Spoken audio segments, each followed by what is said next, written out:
Кровь горячая струйкой бежала. Ты наклонился над ней, а губы стали шептать. Ой, как сильно его я любила. За измену его и за неверность ко мне я поручку кинжал в грудь. ليش ما انرفع علم الصليب الأحمر؟ مثل ما بتعرف سيدي، للأسف نحن ضيعناه. بعرف ضيعتوه، بس ليش لهلأ ما التقى؟ بدي العلم يكون مرفوع الصبح. حاضر سيدي. سيد كارينين، في شخص مصاب، طلق ناري بالصدر وشظايا بالصدر. هلأ بروح بشوف شو وضعه.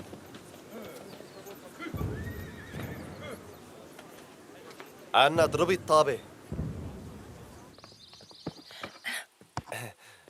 ليكي هيك.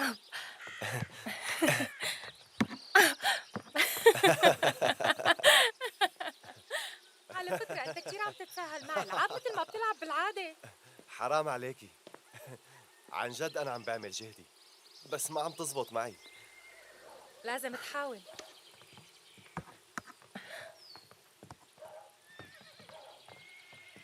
على مهلك علي. احفظ النتيجة. ايه؟ قديش مبسوطة؟ أليكسي، احفظ النتيجة. ليكي بتعرفي شغلة؟ انت الوحيدة من رفقات آنا يلي اجت، يا شفين تعال هون. لأنك بتحبيها بصدق وبدك تساعديها عن جد. مزبوط حكي؟ لو سمحت أليكسي قل له. ايه طبعا. ما في داعي يقول أي شيء.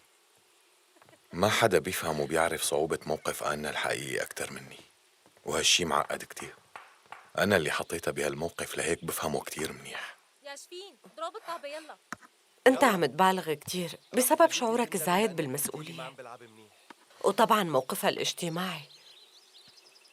قصدي موقفها الاجتماعي بهيك بالمجتمع وضع. الراقي الوضع بخوف. انتوا هون مبسوطين وأحرار، أنا هيك شايفة.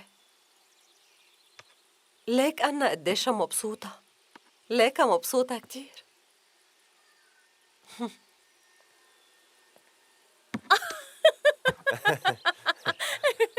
الموضوع مو بهالبساطة. تفضلي. شكراً. على فكرة الطابة ما لمست بالأرض. أنت شفتها قبل صح؟ ايه شايف قديش مبسوطة، بس قلتك رح يضل الوضع هيك. بترجاكي آنا. صرنا ملتزمين ببعض لآخر حياتنا، صار عنا بنت كنت العاب وممكن منيح نجيب ولا ولاد رح كمان. تخسر؟ وإذا لعبت منيح ما رح أخسر يعني؟ قل لي قديش صارت النتيجة؟ ارحميني ما تخليني استسلم. بتعرفي إنه بالقانون بنتي مو باسمي، هاي كارثة بالنسبة باسم كارينين، وهلأ ابني رح ينولد. ابني أنا بالقانون رح يكون ابن أليكسي كارينين. العاب منيح كنت شبه. ما رح يورث لا اسمي ولا أملاكي ولا أي شي مني. وقد ما كنا مبسوطين بحياتنا المنزلية وقد ما جبنا أولاد رح يكونوا لها أليكسي يلا شوفي هي كارينين. كيف رح ألعبها. هات لشوف ورجيني. شوفي بعينك. ايه بعرف، فهمانة عليك كل شي حكيت. أنا حاولت أحكي مع آنا بالموضوع بس عم تتضايق، ما عم تفهم علي. ما بقدر أقول لك كل شي عم فكر فيه.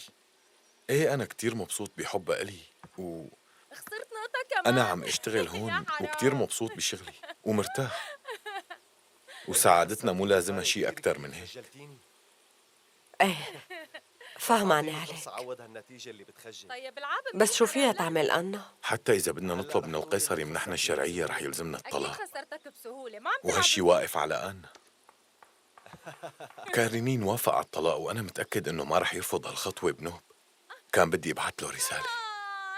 أنا بعرف منيح إنها عم تعاني، بس أسباب معاناتها مهمة ونحن لازم نتجاوزها بسرعة. كيف بدي كمل حياتي؟ مو يلا حل اعترف إنه نضل بالهزيمة. هيك. بترجاكي أعطيني فرصة. يلا. طبعا هالشي متعلق بسعادتها ومستقبلها هي أنا وولادها. ربحت خلص ربحت. أنا رح أحكي معه.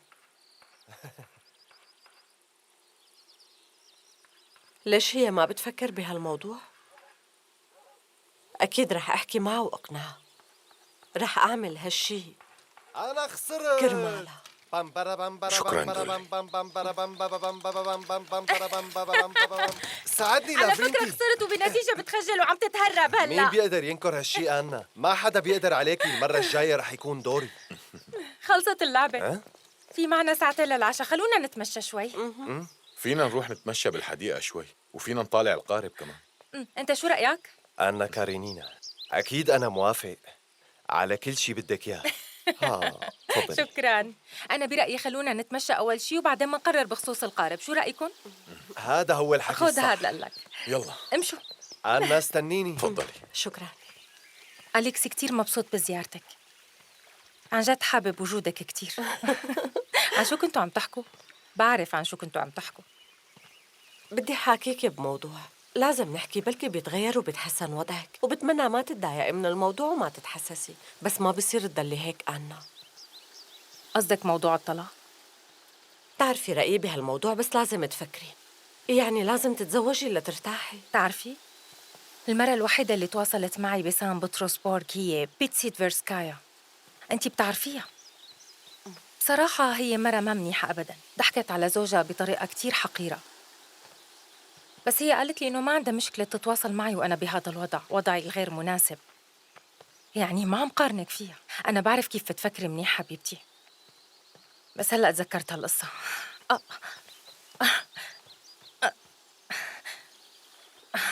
المهم هو شو قال لك؟ أهم شي بده بنته تكون شرعية، ويكون زوجك وإله الحق القانوني فيكي. زوجة شو؟ مين هي اللي بترضى تكون عبدة إله مثلي بهذا الوضع؟ أكتر شي بهمه إنه الأولاد يكونوا على اسمه وبشكل قانوني. أي أولاد؟ آنيا واللي رح تجيبيهم. لا ياكل هم هالقصة. أنا ما عاد رح جيب أولاد. شو بيضمن لك ما تجيبي أولاد؟ ما رح جيب. يا ريت تفكري معي شوي بالقصة. يا أما بحمل وبجيب ولد وبخرب حياتي، يا أما بكون رفيقته للأبد. شو رأيك؟ بعرف هالحكي عنه. يمكن هالحكي يكون محل شك بالنسبة إلك وللناس، بس بالنسبة إلي لا. دولي يا ريت تفهمي علي، أنا مالي مرته، هو بيحبني بس بده يعني يجيب له أولاد كمان. يعني أنا كيف بدي حافظ عليه وبنفس الوقت بدي شيل الفكرة من باله؟ شايفة الوضع صح؟ لا تنسي وضعي دولي، أنا ما بقدر جيب أولاد. ما عم بحكي عن المعاناة، بس كيف رح يكون وضع أولادي بس يوعوا رح يكونوا خجلانين من أمهم وأبوهم وولادتهم وكل شيء. بس حبيبتي مشان هيك عم قلك طلاقك ضروري. قولي لي شو مشكلتك؟ سمعت إنه زوجك موافق. دولي مالي حابة أحكي بهالموضوع أبداً. طيب بلا ما نحكي فيه، بس أنت مبين عليكي متضايقة من هالموضوع. مين؟ أنا؟ لا ابنه، بالعكس تماماً، أنا مبسوطة كتير. قال متضايقة. أنتي شو عم تحكي دولي؟ أبداً. صدقيني هالموضوع كتير بيوترني وعم حاول ما أفكر فيه أبداً. بس مع هيك لازم نعمل كل شي بنقدر عليه. شو فيني ساوي؟ ولا شي. تقلي لي روحي تزوجي فرانسكي وفكرتيني ما عم فكر بالموضوع؟ ما عم بيمر يوم ولا حتى ساعة واحدة من دون ما أفكر فيه وفكر شو بدي أعمل ولوم حالي على الشي اللي عم فكر فيه دائماً. رح أجنن التفكير. اتطلق؟ كاريني ما رح يطلقني. لازم تحاولي. معنى حكيك إني زل حالي وبعت له رسالة وهو ماله طايقني. طيب خلينا نفرض إني جبرت حالي وعملتها، وفرضي إجتني الموافقة ومشي الحال، رح يرضى يعطيني ابني سيرجي؟ أكيد لا.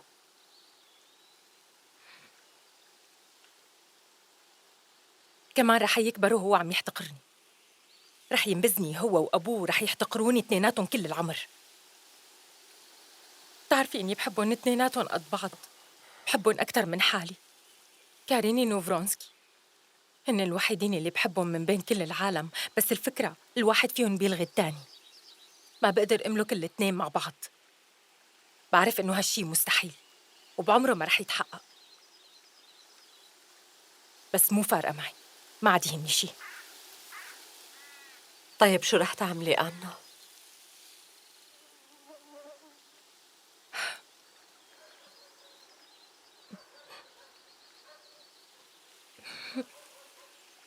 رح رح أنهي الموضوع بسرعة. إلا ما لاقي لي شي طريقة. قلت لك ما بحب أحكي فيه، لهيك بترجاكي إنه ما تحكمي علي دولي ولا تعاتبيني على شي. أنتي قلبك طيب كتير ورح تتفهمي معاناتي.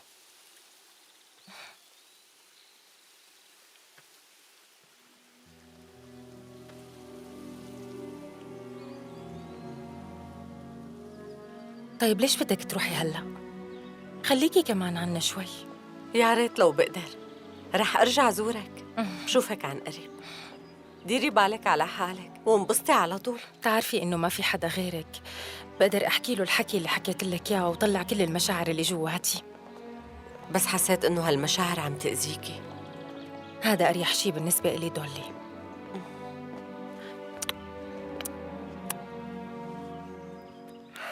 مع السلامة. شكراً على زيارتك، يا ريت تجي على طول لعنا، كتير بننبسط فيكي.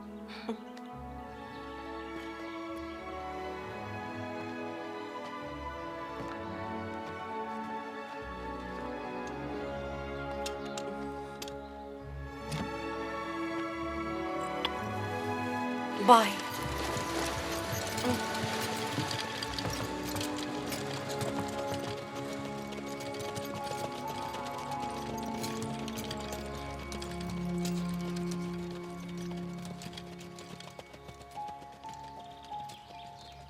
مع السلامة.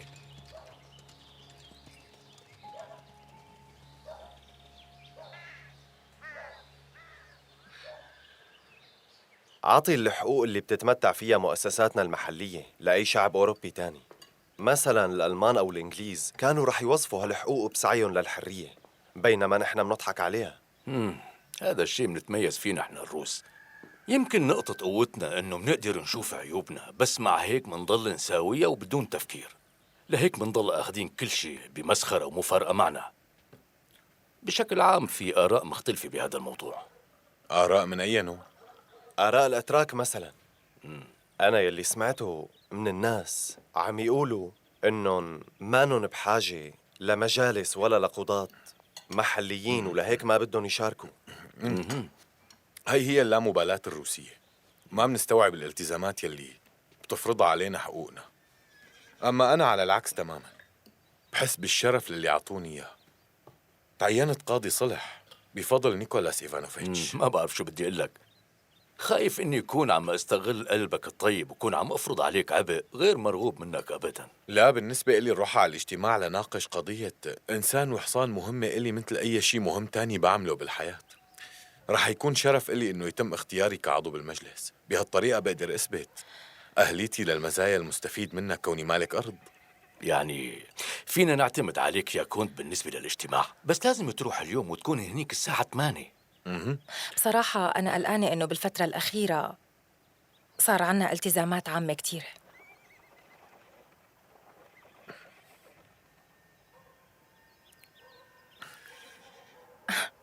أيام زمان كان في بيروقراطيين كانوا يطلبوا لكل شغلة بدهم يساووها شخص يعملها، أما هلأ كل شخص بيعمل كل شيء.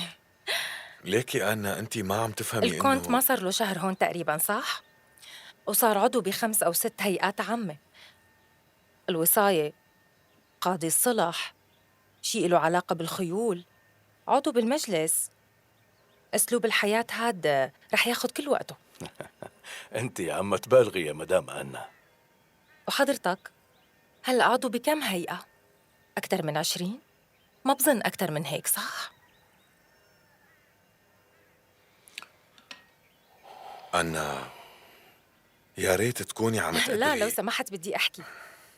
حضرتك شايف الظاهر، بس حضرتك مالك عايش معنا بالبيت لحتى تعرف شو هو وضعنا. يعني تخيلوا إني عيش بلا لحالي، متأكدة إنه رح يقضي وقته وهو مشغول وعلى طول بعيد عن البيت.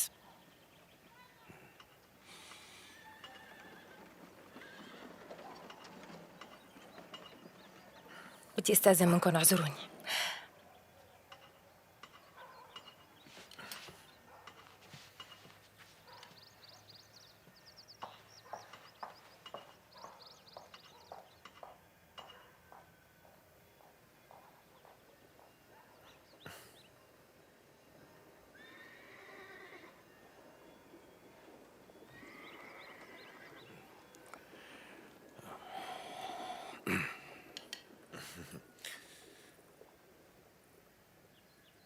عن إذنكن شوي.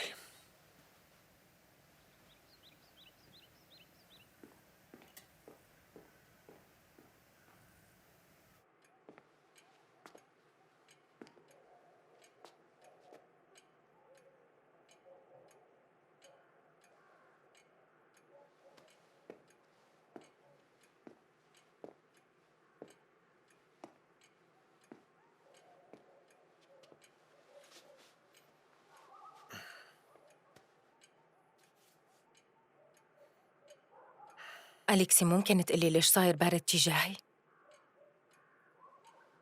لا مالك بارد، أنت بتحبني. أنا بعرف هذا الحكي، بس في شي جديد عم بيخلينا عم نبعد عن بعضنا أكتر.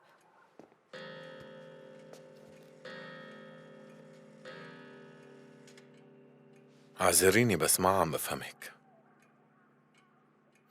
شو عم يصير معك؟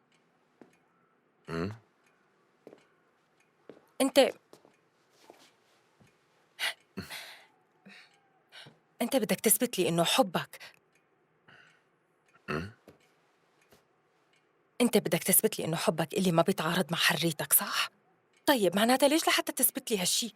أنا مالي بحاجة لإثبات، أنا بحاجة لحبك. أنا بترجاكي اشرحي لي شو عم يصير معك بالضبط.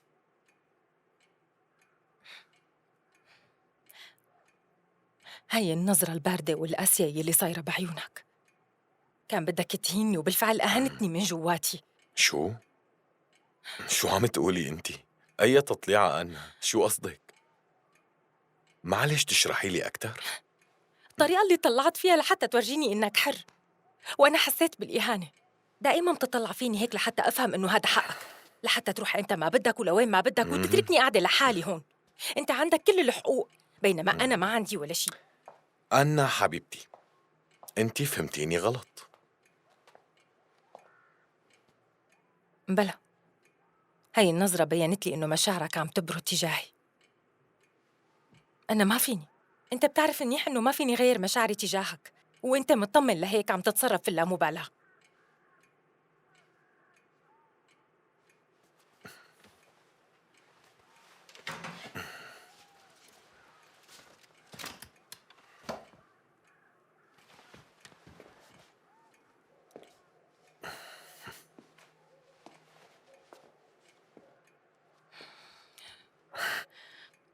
أنا حاجة تعذبيني، ارجعي لعقلك بترجاكي.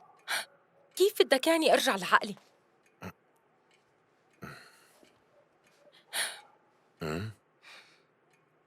كيف بدك أرجع لعقلي وأنت صاير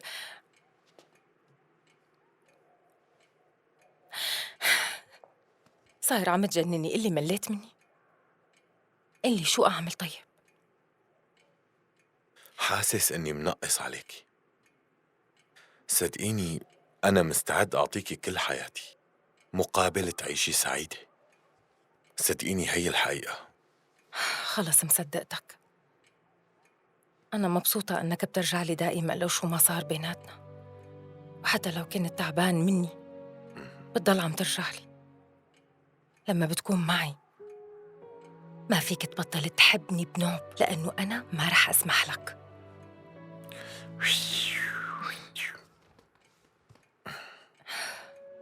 إمتى ناوي ترجع؟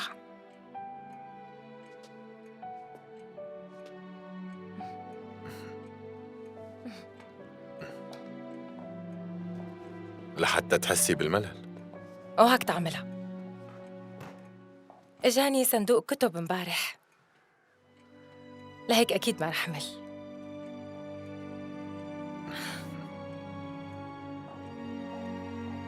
بدي أسألك سؤال نيكولاي، النسوان بيقدروا يصيروا أعضاء بالمجالس المحلية؟ الفجر المتوهج عبر السماء يحل كالليل الوردي، الضباب المحمر وضوء مشمس يهبطان بأمان على الأرض. في اليوم الثالث زوجة القيصر تبدو شاحبة كنجمة في ضوء القمر، تقف ثابتة وكأنها مبتلة بالماء، تبقى عيناها تتلألآن بلطف كبير عبر الحديقة على الطريق. من مدة ليست ببعيدة كان قد هدأ ورحل،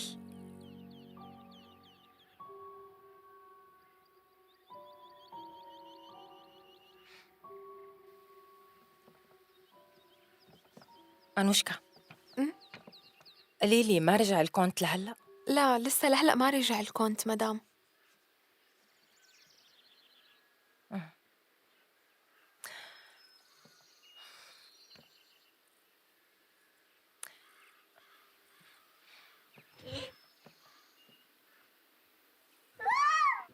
وهلأ دور الكونت أليكسي فرونسكي للتصويت.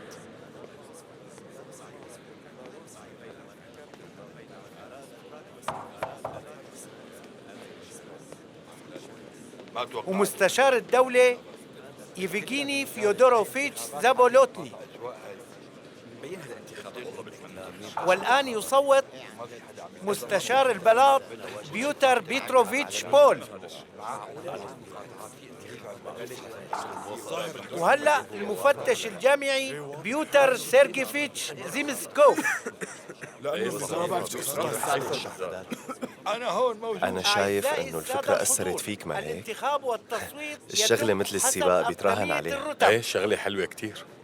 الواحد بس يشترك فيها بيصير متحمس كتير للنتيجة، مثل المعركة ما هي. ما كنت متوقع إنه الانتخابات تعجبني. بحب خبرك إنك ما شفت شيء. بتعرفوا، إذا أنا بتزوج راح رشح حالي للانتخابات.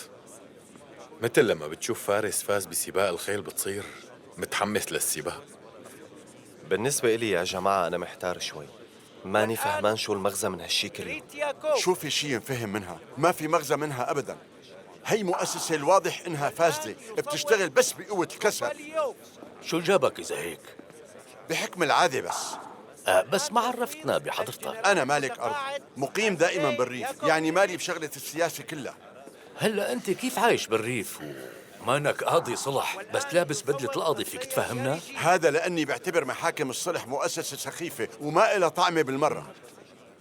ما بظن هيك الموضوع. القصة لعبة ببساطة، نحن ما لنا بحاجة محاكم صلح. أنا اشتغلت معهم لمدة 8 سنين وكل أحكامهم كانت غلط. أنا شفت ماشي. هالشي بعيني. هي قاضي الصلح كان على بعد أكثر من 40 ميل، ومن شان قضية 2 روبل أو هيك شي، عرفتوا كيف؟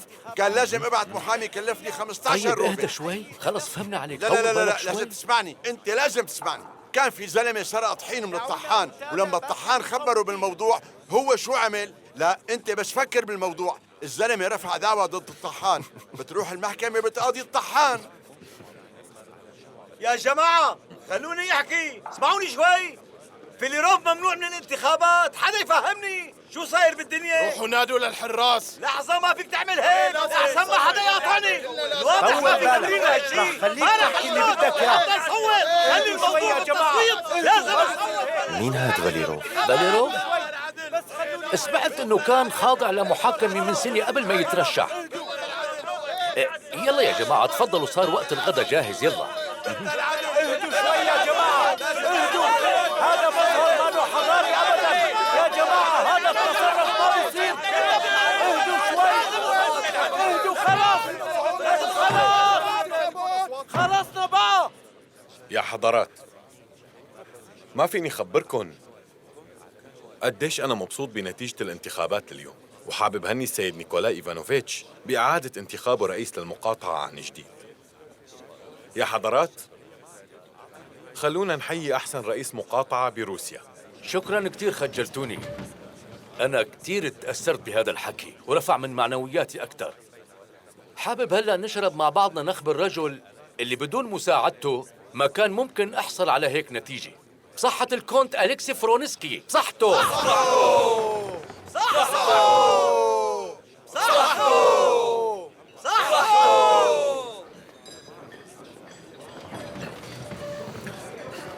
شكراً سيد نيكولاي، هذا شرف كبير لإلي بصراحة. هالانتخابات كانت كتير مهمة وصعبة بنفس الوقت، بس أهم شيء إنه ليك مرت على حابب أدعيكم جميعاً لحفل من تنظيم زوجتي. معك حق.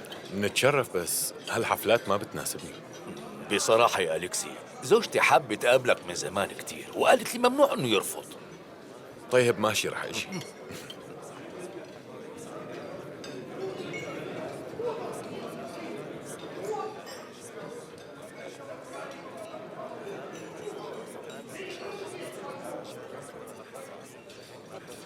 عم قول السنة الجاية رح يكون الوضع على القليلة أحسن من هيك، متأكد. عفوا سيدي، متأكد كتير. في رسالة مستعجلة من الست آنا. عن إذنك. شكرا.